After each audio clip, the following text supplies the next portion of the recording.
They threw her out into the rain with nothing but the clothes on her back. No coat, no money, no dignity. The heavy oak doors of Harrow Hall slammed shut with a sound that echoed like a gunshot across the stone courtyard. On the wide Georgian porch, Beatrice Caldwell stood tall and unmoved, pearls gleaming at her throat like armor. The matriarch of the Caldwell dynasty watched her daughter-in-law descend the steps into the storm, silk gown clinging to her skin, hair plastered to her face. Even Henry Caldwell, husband, heir, supposed protector, did not follow. He turned his back. They believed they had finally won. They believed they had rid themselves of a quiet, inconvenient wife, a gold-digging nobody, a charity case in a cardigan. But they had made one fatal mistake. They never checked the land deed, and they certainly never imagined that the woman they had just humiliated was holding a document signed under royal seal. By morning, the Caldwells would not merely regret their cruelty. They would be begging. Harrow Hall loomed over the Surrey hills like a predator guarding its territory, a sprawling Georgian estate of stone columns, manicured lawns, and ancestral portraits. It reeked of old money and quiet menace. For 3 years, Genevieve Carter had lived there, or rather, endured it. On paper, she was a librarian, soft-spoken, modest, unassuming. She preferred worn paperbacks to champagne flutes and vintage auctions. When she met Henry Caldwell at a London charity gala, she had fallen for his gentleness, his awkward charm, his apparent indifference to the ruthless wealth surrounding him. Henry had claimed he loved her simplicity. His family did not. Beatrice Caldwell viewed anyone worth under 8 figures as decorative at best, parasitic at worst. She's a mouse, Henry. Beatrice had declared at their engagement party, swirling Chardonnay beneath crystal chandeliers. A little library mouse. What does she bring to the lineage? Henry had laughed nervously. She makes me happy, Mother. Happiness does not maintain estates. Power does. From the day Genevieve entered Harrow Hall, the hostility began. Place cards were switched at formal dinners, so she sat beside the nearly deaf aunt. Red wine was accidentally spilled on her only couture gown. French was spoken fluently and deliberately in her presence, unaware that she understood every word and chose silence instead. The cruelty was subtle, surgical, but relentless. Henry always promised things would improve. They never did. The true fracture began on a cold Tuesday in November. The Caldwell shipping empire was bleeding money. Regulatory shifts, failed investments, and careless expansion had weakened the foundation. Liquidity was evaporating. At dinner that evening, tension hung heavier than the chandeliers. "We need the Kensington merger," Richard Caldwell growled, carving into a steak. "Without port access, we lose millions by Christmas. Can't we buy the land?" Felicity asked lazily, scrolling her phone. "It's in a blind trust," Richard snapped. "Old aristocracy. Untouchable." Genevieve lifted her eyes from her soup. "Perhaps a personal appeal," she said gently. "A letter can sometimes achieve what lawyers cannot." Silence. Felicity laughed first. "Oh, bless her heart. The librarian thinks global logistics is solved with pen pals." Beatrice smiled thinly. "The landowners are royal adjacent. They don't respond to commoners." Genevieve said nothing more. She did not mention that the trust was managed by Pendleton and Associates. She did not mention she knew Sir Arthur Pendleton personally. She did not mention anything at all. That night, as costs were discussed, Beatrice suggested cutting Genevieve's allowance. £500 a month is more than enough for her little hobbies. Henry stared at his plate. Genevieve waited for him to object. He did not. In that moment, something inside her shifted. She realized Henry was not merely weak. He was compliant. And in the Caldwell house, compliance was survival. 2 weeks later came the winter ball. The estate glittered with London's elite. Politicians, investors, aristocrats. Genevieve wore a simple navy vintage gown. Understated. Elegant. Beatrice intercepted her near the champagne tower. "Don't speak unless spoken to," she warned. "And stay away from the library safe." Later that night, chaos erupted. Richard thundered from the staircase. "The Star of Surrey is gone." A diamond necklace worth nearly £2 million had vanished. Doors were locked. Security fanned out. and Beatrice's gaze found Genevieve instantly. Search her.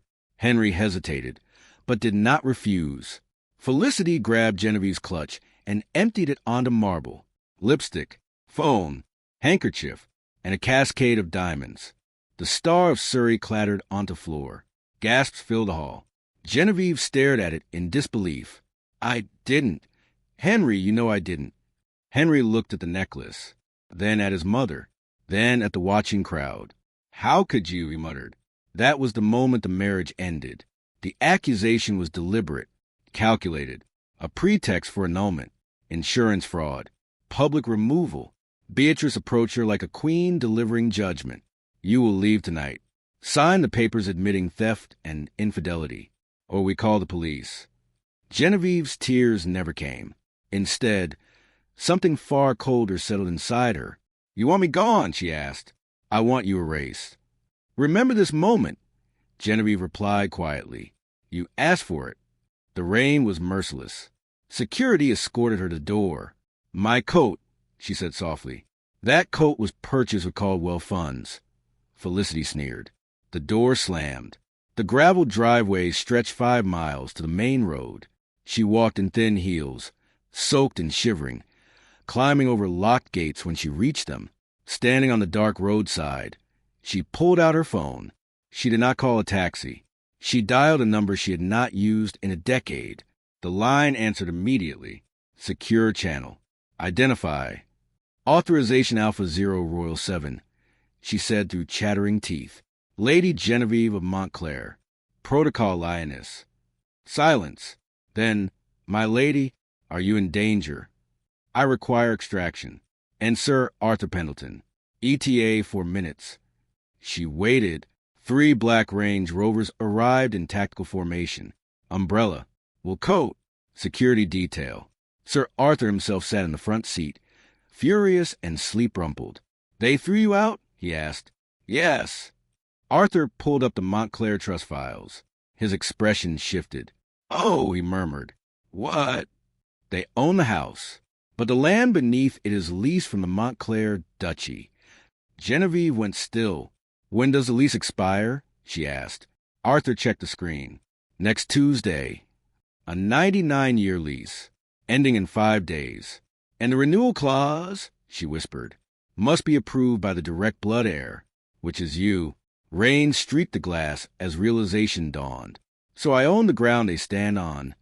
Arthur smiled slowly. Technically, yes. Genevieve leaned back. Prepare the paperwork, she said. I will serve them personally. The war had begun. By morning, she stood transformed. No longer the quiet librarian, but Lady Genevieve of Montclair, Duchess, landholder, principal of a trust older than the Caldwells' entire dynasty. At Harrowhall, the Caldwells celebrated their victory, until a letter arrived bearing royal seal and Pendleton's signature. Notice of lease expiration. Meeting required. Richard scoffed. They want a rent increase. Beatrice insisted on attending. They would go to London. They would wave a check. They would renew for another century.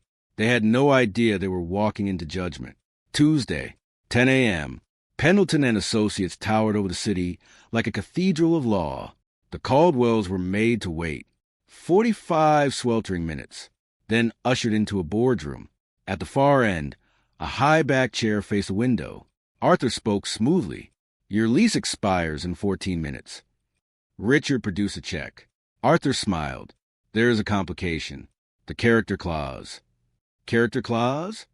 Beatrice snapped. Tenants must demonstrate moral fortitude and good stewardship. A female voice spoke from the chair, such as not framing an innocent woman for theft. The chair turned. Genevieve faced them, regal, controlled, wearing emerald silk and the Montclair signet ring. Henry went pale. Beatrice stared. You. I, she replied calmly. Arthur's voice cut through the silence. You are speaking to the Duchess of Montclair, your landlord. Shock rippled. Richard sputtered about negotiation. Genevieve slid a document across the table. You have 48 hours to vacate Harrowhall. You can't. Beatrice screamed. I can. Security footage appeared on screen. Felicity opening the safe. Planting the necklace. Insurance claim filed. Silence. Option A, Genevieve said softly. You leave quietly. Option B, prison. Richard collapsed into his chair. Beatrice trembled. We'll leave. I didn't hear you. We'll leave. Genevieve turned away. Get out of my office. From the top of the pavilion steps, 50 feet away, Genevieve watched. She held a crystal flute of vintage champagne, observing the scene like a hawk perched on a cliff. They look pathetic, Arthur noted quietly, standing beside her. Shall I have security remove them? They are causing a scene. Genevieve didn't answer immediately. Beatrice was arguing now, her voice sharp with panic. Richard was sweating through his collar. Henry just stood there, shoulders slumped, eyes hollow, a man who had finally realized that cowardice is a cost, and it compounds with interest. No, Genevieve said at last. Arthur raised an eyebrow. Let them in. 10 minutes later, the atmosphere inside the Serpentine Pavilion shifted. The Caldwells entered not as guests, but as ghosts of a former world. Conversations dipped into whispers as heads turned. Some people recognized them instantly. Others recognized the scandal that had followed their quiet social disappearance 6 months prior. Beatrice lifted her chin in defiance, pretending she didn't see the stares, pretending she didn't hear the murmurs. That's her, isn't it? The one who framed the Duchess. I heard there was a police inquiry. Henry kept his eyes on the floor. Lord Kensington, Richard muttered, scanning the crowd desperately. Find him. But Lord Kensington had already found Genevieve. He stood with her near the center of the pavilion, a portly man with silver hair and the careful politeness of someone who had survived 3 monarchs and a dozen governments. Your Grace, he said warmly, your stewardship of the Montclair lands has been remarkable. The North Sea logistics proposal was inspired. Genevieve inclined her head. We try to invest in sustainable futures, Lord Kensington. Richard froze. North Sea, that was their contract, the one they had come tonight to beg for. Henry followed his father's gaze and saw her. Genevieve, radiant, calm, inevitable. The star of Surrey rested against her collarbone like captured lightning. Oh, my God, he whispered. Beatrice turned, and her breath caught in her throat. Genevieve's eyes met hers across the crowded pavilion. There was no anger there now, only distance. Arthur leaned toward her. They've seen you. Genevieve handed her empty champagne flute to a passing waiter. Good. And then she began to walk toward them. The crowd parted instinctively. Power has gravity, and Genevieve had become a planet. Beatrice's hands began to shake. You, she hissed when Genevieve stopped in front of them. You did this. Good evening, Mrs. Caldwell, Genevieve replied pleasantly. I do hope the council flat is treating you well. Richard stepped forward, swallowing his pride with visible effort. Your Grace, he said stiffly, we may have gone off on the wrong foot. You threw me into a storm without a coat, Genevieve said calmly. Richard's mouth snapped shut. But I am not here for apologies, she continued. I am here for business. Henry looked up, hope flaring in his eyes. Business? Genevieve turned slightly, just enough for them to see Lord Kensington watching from behind her shoulder. The North Sea Route Consulting contract, she said. Montclair Holdings has acquired the primary stake. Richard went pale. You acquired this afternoon. Beatrice's voice trembled. You stole it from us. Genevieve smiled faintly. No, she said. You were never on the list. Silence fell between them, thick and suffocating. Henry stepped forward. Jen, please, he whispered. We have nothing left. Genevieve studied his face for a long moment, and for the first time since the night of the storm, she felt something that wasn't anger. It was closure. You have your health, she said gently. We're bankrupt, Richard snapped. The firm is finished without this. Yes, Genevieve replied. It is... Beatrice's composure finally shattered. You vindictive little. Arthur cleared his throat sharply, and 2 security personnel shifted closer. Beatrice fell silent. Genevieve reached into her clutch and withdrew a slim envelope. I am prepared to offer Caldwell shipping a subcontracting role under Montclair Logistics, she said. Hope exploded across Henry's face. Richard grabbed the envelope with shaking hands. "Thank you," he breathed. "Thank you, Your Grace. It comes with conditions." He stilled. "Henry Caldwell will have no managerial authority within the new structure." Henry flinched as though struck. "Your financial oversight will be conducted by an independent Montclair auditor for a period of 10 years. Richard's hand tightened on the envelope. "And," Genevieve finished, her gaze settling on Beatrice, "a written public apology acknowledging the false theft accusation made against me at the Caldwell Winter Ball." Beatrice stared at her. "I would rather die." Genevieve nodded once. "As you wish." She reached out. Richard hesitated, then surrendered the envelope back to her. The sound of paper sliding against paper was deafening. "Wait," Henry said hoarsely. Beatrice turned on him. "No. Mother? No." Henry looked at Genevieve, and for once in his life, he chose. "Do it," he said quietly. "Sign it." Beatrice recoiled as if he had slapped her. "You will humiliate this family." "You already did that," Henry replied. Richard closed his eyes. 30 seconds later, Beatrice Caldwell signed the apology. The next morning, every major financial paper in London carried the same headline: "Caldwell Shipping enters Montclair partnership after public apology to Duchess." The statement was printed in full. So was the truth.